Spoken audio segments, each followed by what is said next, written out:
नमस्कार दोस्तों, कैसे हैं आप लोग। आशा करता हूँ अच्छे होंगे।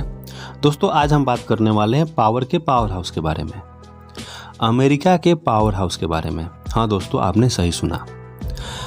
जो अमेरिका वर्ल्ड का पावर है उसके पावर हाउस के बारे में आज हम बात करने वाले हैं।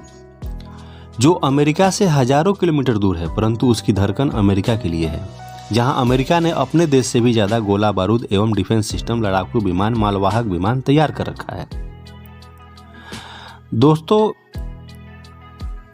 इस द्वीप को अमेरिकी हथियारों का कारखाना भी कहा जाता है, क्योंकि यहाँ अमेरिका से ज़्यादा गोला बारूद इस देश में है। दोस्तों यह जो देश है, यह द्वीप है, यह कहाँ है तो प्रशांत महासागर के सुदूर दक्षिणी हिस्से का यह द्वीप है। और दोस्तों इस द्वीप को गुआम द्वीप कहा जाता है। इस द्वीप की खोज फ्रेडिनेड मजलेन ने किया था। गुआम द्वीप 210 वर्ग मील में फैला हुआ है।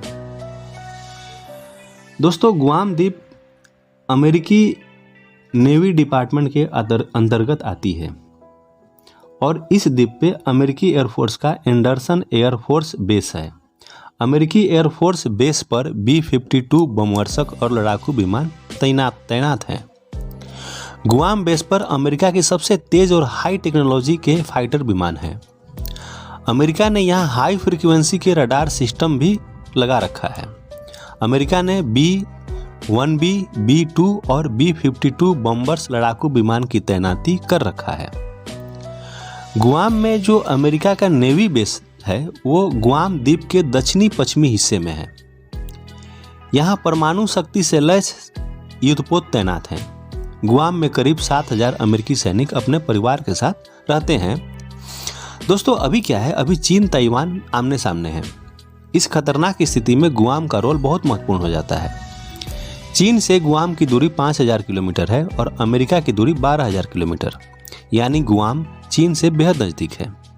अगर चीन ताइवान युद्ध हुआ तो अमेरिका इसी गुआम से ताइवान को बैक सपोर्ट देगा, या अगर अमेरिका डायरेक्ट इस युद्ध में शामिल होता है तो भी अमेरिका गुआम से ही अपनी ताकत चीन को दिखाएगा। दोस्तों एक्चुअल में क्या है, अमेरिका अपनी धरती से कोई लड़ाई नहीं लड़ना चाहता। इसे दुश्मन देश डायरेक्ट अमेरिका पे अटैक करेंगे, लेकिन जब अमेरिका गुआम से मिसाइल या एयरफोर्स या नेवी से अटैक करेगा तो दुश्मन देश भी गुआम पर ही अटैक करेंगे। इससे अमेरिका अपने देश को नुकसान से बचा लेगा, लेकिन गुआम बर्बाद हो जाएगा। और गुआम से अमेरिका एशिया और यूरोप को बहुत अच्छे से साधता भी है, और चीन तो उसका टारगेट है ही। एक्चुअल में दोस्तों 1565 में स्पेन ने इस द्वीप पे दावा किया था।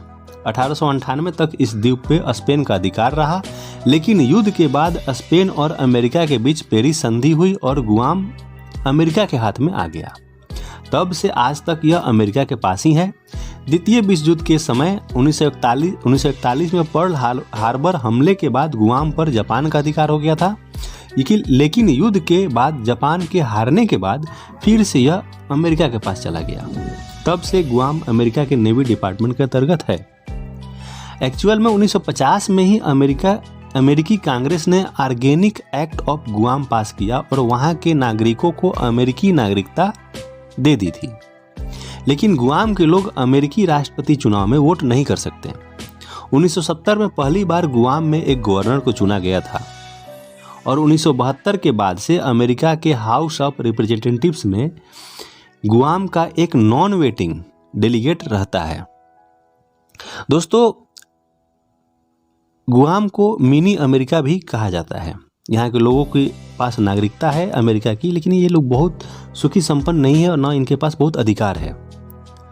दोस्तों गुआम को अमेरिका केवल गोला बारूद और फाइटर प्लेन रखने के लिए ही यूज करता है। वहाँ पे अपने देश से ज़्यादा साजो सामान अमेरिका ने रख रखा है, बहुत ज़्यादा।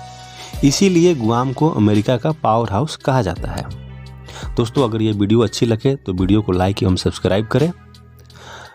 आगे की वीडियो के लिए फिर से दोस्तों हम प्रयास करेंगे। तब तक के लिए नमस्कार।